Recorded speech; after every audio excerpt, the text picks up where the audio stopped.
नमस्कार बच्चों, मैं बबीता गुप्ता, हिंदी अध्यापिका।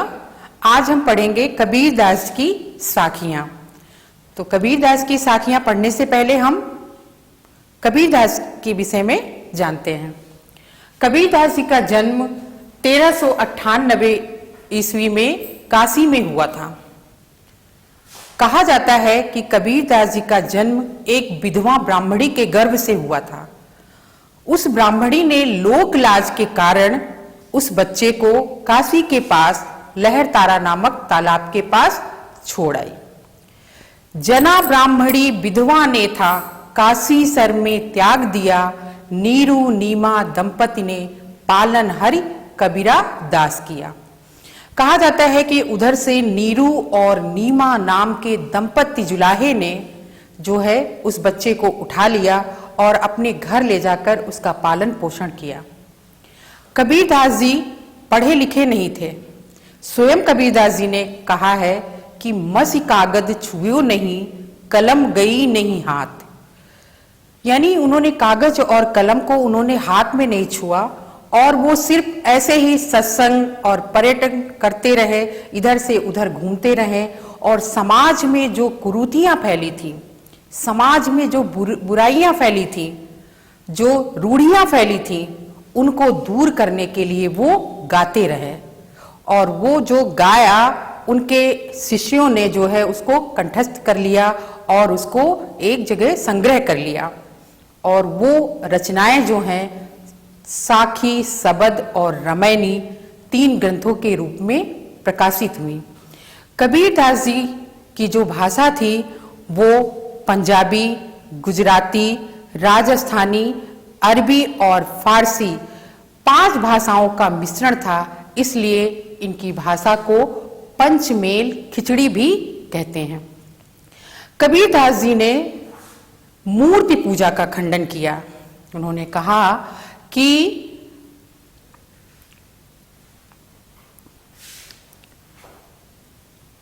पाथर पूजे हर मिले, पाथर पूजे हर मिले तो मैं पूजू पहाड़। कबीरदास जी ने मूर्ति पूजा का खंडन करते हुए उन्होंने ज्ञान और प्रेम के महत्व को बताया है। उन्होंने कहा है कि पोथी पढ़ पढ़ जग मुआ, पंडित भया न कोय, ढाई आखर प्रेम का पढ़े सो पंडित होए। यानी प्रेम और ज्ञान के महत्व को बताया है। उन्होंने पोथी पढ़ने के लिए नहीं कहा है, उन्होंने ज्ञान और उससे अनुभव पर ज्यादा महत्व दिया है। उन्होंने मुस्लिम के लिए भी कहा है कि काकर पाथर जोड़ के मस्जिद लेई बनाए, ता ऊपर मुल्ला भाग दे क्या बहरा हुआ खुदाए। जबकि ईश्वर सर्वशक्तिमान है, सभी को पता है कि वो सब कुछ देखता है, सब कुछ सुनता है, तो उसको आवाज देने की क्या जरूरत है। कबीरदास जी ने जो है उन्होंने बाहरी दिखावा का भी खंडन किया है और कहा है अपने शब्द के द्वारा, 1 लख पुत्र सबो लख नाती, ता रावण घर दिया न बाती। लंका सा कोट समुद्र सी खाई, ता रावण की खबर न पाई। आवत संग न जात संगाती, कहाँ भयो दर बांधे हाथी। कहे कबीर अंत के बारी, हाथ झाड़ जैसे चला जुआरी। कबीरदास जी कहते हैं कि उस रावण के 1 लाख पुत्र और 1.25 लाख नाती थे, लेकिन उसके अहंकार ने उसको समाप्त कर दिया। अंत समय उसके घर में दिया जलाने वाला भी कोई नहीं बचा। उसने सोने की लंका बना रखी थी और उस लंका को सुरक्षित रखने के लिए चारों तरफ जो है समुद्र की खाई थी ताकि वहां तक कोई पहुंच ना पाए। कबीरदास जी कहते हैं कि अपने दरवाजे हाथी बांधकर दिखावा क्यों करते हैं, जबकि मनुष्य इस संसार में अकेला आया है, खाली आया है और खाली ही चला जाएगा। जैसे जुए की बाजी में एक जुआरी अपना सब कुछ हार कर चला आता है, वैसे ही मनुष्य इस संसार से जो है वो खाली हाथ जाता है। तो जितना है उसी में संतुष्ट रहना चाहिए, हमें दूसरों को देख करके दिखावा नहीं करना चाहिए। कबीरदास जी ने गुरु को श्रेष्ठ माना है। उन्होंने कहा है कि गुरु गोविंद 2 खड़े, काके लागो पाए, बलिहारी गुरु आपने गोविंद दियो बताए। क्योंकि कबीरदास जी कहते हैं कि हमने ईश्वर के दर्शन तो नहीं किए हैं, हमें उस ईश्वर तक पहुंचने का मार्ग गुरु ने बताया है, इसलिए हमें सबसे पहले चरण जो है वो गुरु के छूने चाहिए। तो ये इस तरह कबीरदास जी ने जो है बहुत सारी बुराइयों का, रूढ़ियों का जो है वो अंत करने की कोशिश की। तो आज हम पढ़ते हैं साखियां। साखियां, साखियां यानी साखी, साखी का अर्थ है गवाह, प्रत्यक्ष ज्ञान। तो देखते हैं पहला दोहा। मान सरोवर सुभर जल, हंसा केल कराही, मुक्ता फल मुक्ता चुगै, अब उड़ी अनंत ना जाई। यहां पर कबीरदास जी कहते हैं कि मान सरोवर यानी मन रूपी जो तालाब है वो सुभर माने पवित्रता के जल से भरा हुआ है। हंसा केल कराई, हंस यानी आत्मा जो है उसमें कीड़ा कर रही है, उसमें खेल रही है, उसमें परम आनंद की प्राप्ति कर रही है। मुक्ता फल मुक्ता चुगे, उड़े अनंत न जाई, यानी मुक्त रूपी, मोक्ष रूपी मोतियों को चुन रही है और उसे इतना आनंद मिल रहा है कि वो उड़कर, यानी अब वो एक स्थान से इस स्थान को छोड़कर दूसरे स्थान पर जाना ही नहीं चाहती। अर्थात सारे माया मोह सांसारिक बंधन छूट गए हैं और उसे प्रभु का सानिध्य प्राप्त हो गया है। ईश्वर के चरणों में वो रम गई है वो आत्मा, तो उसे और कहीं जाने की आवश्यकता नहीं है। चलिए देखते हैं दूसरा दोहा। प्रेमी ढूंढत मैं फिरूं, प्रेमी मिले न कोई, प्रेमी को प्रेमी मिले, सब विष अमृत होई। इस दोहे में कबीरदास जी कहते हैं प्रेमी यानी सच्चा ईश्वर, उसको मैं ढूंढ रहा था लेकिन वो नहीं मिला, क्योंकि तब मेरे मन में अहंकार था, अज्ञानता था। जब अहंकार और अज्ञान समाप्त हो गया तो मुझे ईश्वर के दर्शन हो गए। और जब प्रेमी को प्रेमी मिले, यानी जब भक्त को ईश्वर के साक्षात दर्शन हो गए हैं, तो सब विष अमृत होए। तो सारी बुराइयां जो है वो सारी अच्छाइयों में परिवर्तित हो गई, अर्थात सारे विष जो हैं वो अमृत हो गए, सारे विकार दूर हो गए, सारे मन के जो मैल था वो धुल गया, मन जो है वो पवित्र हो गया जब भक्त को ईश्वर के साक्षात दर्शन हुए। अब पढ़ते हैं कबीरदास जी का तीसरा दोहा। हस्ती चढ़िए ज्ञान को, सहज दुलीचा डारी, स्वान रूप संसार है, भूकन दे झक मार। यहाँ पर कबीरदास जी ज्ञान के महत्व को बताते हुए कहते हैं हस्ती यानी हाथी पर, यानी ज्ञान रूपी हाथी पर चढ़ जाइए। सहज यानी सहज रूपी दुलीचा यानी गद्दे को, बिछौने को डालकर जो है वो ज्ञान रूपी हाथी पर चढ़ जाना चाहिए, अर्थात ज्ञान को प्राप्त करना चाहिए। क्योंकि जो अज्ञानी लोग हैं, अज्ञानी लोग क्या है, जो ज्ञानी हैं, जो ज्ञान प्राप्त करने के लिए आगे बढ़ते हैं, उनकी वो आलोचना करते हैं, उनकी वो निंदा करते हैं, उनकी वो बुराई करते हैं। तो हमें वो निंदा करने वाले और बुराई करने वाले पे ध्यान नहीं देना है। वैसे ही स्वान रूप संसार है, स्वान माने कुत्ता। ये संसार के जो लोग हैं, संसार के जो लोग हैं वो कुत्ते के समान हैं, उनका काम है भौंकना।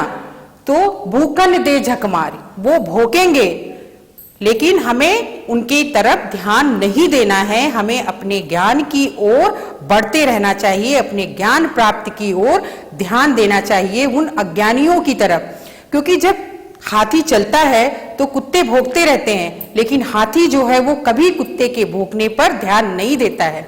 उसी तरह ज्ञानियों को अपनी ज्ञान की ओर आगे बढ़ते रहना चाहिए, और जो अज्ञानी हैं वो निंदा और आलोचना करेंगे, उस पर ध्यान नहीं देना है। अब देखते हैं चौथा दोहा। पखा पखी के कारणे सब जग रहा भुलान, यानी इस संसार के जो लोग हैं वो पक्ष और विपक्ष में, अपने धर्म और संप्रदाय में, अपनी जाति में, हमारी जात ऊंची है, हमारा संप्रदाय ऊंचा है, हम जो है ऊंचे हैं और आप जो है नीचे हैं, आपकी जात नीची है, आपका संप्रदाय नीचा है, इस तरह जो आपस में एक दूसरे की आलोचना करते रहते हैं और वो भूल जाते हैं। कबीरदास जी कहते हैं निरपक होय के हरि बजे, जो निष्पक्ष भाव होकर, यानी जो पक्ष और विपक्ष में ना पड़ करके, यानी जो जाति संप्रदाय से ऊपर उठ करके जो निष्पक्ष हो करके हरि माने ईश्वर को भजता है, ईश्वर का स्मरण करता है, ईश्वर का ध्यान करता है, सोई संत सुजान। कबीरदास जी के अनुसार वही सच्चा संत है, वही सच्चा साधु है और वही सुजान माने सबसे बड़ा ज्ञानी है। तो कबीरदास जी कहते हैं कि पक्ष और विपक्ष में कभी नहीं पड़ना चाहिए, निष्पक्ष भाव होकर के जो है वो ईश्वर की आराधना करनी चाहिए। देखते हैं 5वां दोहा। कबीरदास जी कहते हैं हिंदू मुआ राम कहे, हिंदू जो है वो राम राम कहते हुए मर जाता है। मुसलमान खुदाई, और जो मुसलमान है वो खुदा कर करके मर जाता है। हिंदू जो है वो अपनी ईश्वर की आराधना जब करता है तो राम राम करके पूजा करता है, और जब मुसलमान जो है अपने खुदा की आराधना करता है तो वो अल्लाह और खुदा नाम से संबोधित करता है। तो कबीरदास जी कहते हैं कि कहे कबीर सो जीवता। कबीरदास जी कहते हैं जो हिंदू और मुसलमान में, जो राम और रहीम में कोई भेदभाव नहीं करता है, दोनों को एक ही समझता है, वही जो है व्यक्ति जीवित रहता है, जो दो के निकट न जाए। जो हिंदू और मुसलमान यानी राम और रहीम में कोई भेदभाव नहीं करता है, दोनों के निकट नहीं जाता है, और वही जो है व्यक्ति जो है वो जीवित रहता है। अब देखते हैं कबीरदास जी का 6ठा दोहा। काबा फिर काशी भया, रामई भया रहीम, मोट चून मैदा भया, बैठ कबीरा जीम।